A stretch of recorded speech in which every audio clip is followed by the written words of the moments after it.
بسم الله الرحمن الرحيم تبارك الذي بيده الملك وهو على كل شيء قدير الذي خلق الموت والحياة ليبلوكم أيكم أحسن عملا وهو العزيز الغفور الذي خلق 7 سماوات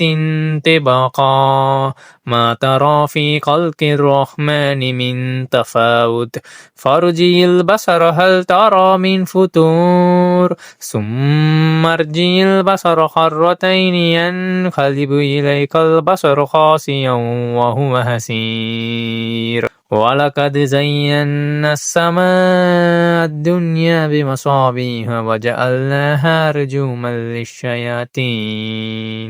وأعتدنا لهم عذاب السعير وللذين كفروا بربهم عذاب جهنم وبئس المصير إذا ألقوا فيها سمعوا لها شهيقا وهي تفور تكاد تميز من الغيظ كلما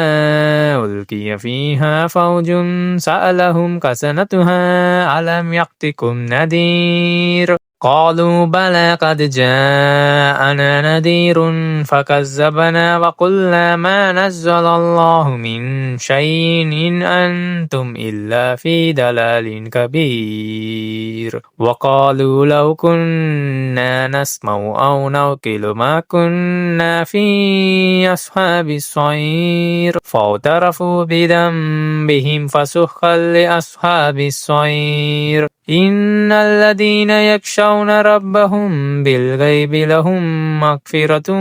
وأجر كبير وأسروا قولكم أو جهروا به إنه عليم بذات الصدور ألا يعلم من خلق وهو اللطيف الخبير هو الذي جعل لكم الأرض ذلولا فامشوا في مناكبها وكلوا من رزقه وإليه النشور أأمنتم من في السماء أن يكسف بكم الأرض فإذا هي تمور أم أمنتم من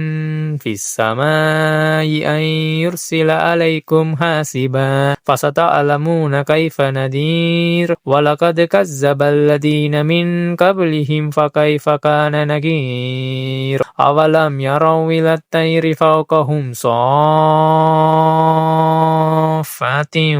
ويقبلن ما يمسكهن إلا الرحمن إنه بكل شيء بصير أمن هذا الذي هو جند لكم ينصركم من دون الرحمن إن الكافرون إلا في غرور أمن هذا الذي يرزقكم إن أمسك رزقه بل لجوا في عتو ونفور أفمن يمشي مكبا على وجهه أهدى أمن يمشي سويا على صراط مستقيم قل هو الذي أنشأكم وجعل لكم السمع والأبصار والأفئدة قليلا ما تشكرون قل هو الذي ذرأكم في الأرض وإليه تحشرون ويقولون متى هذا الوقت إن كنتم صادقين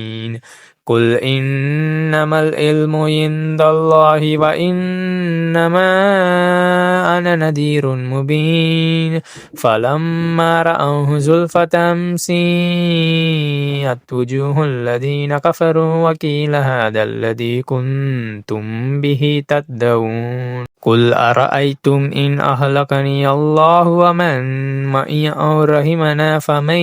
يجور الكافرين من عذاب أليم قل هو الرحمن آمنا به وعليه توكلنا فستعلمون من هو في ضلال مبين قل أرأيتم إن أصبح ماؤكم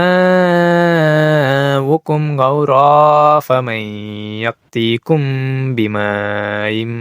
معين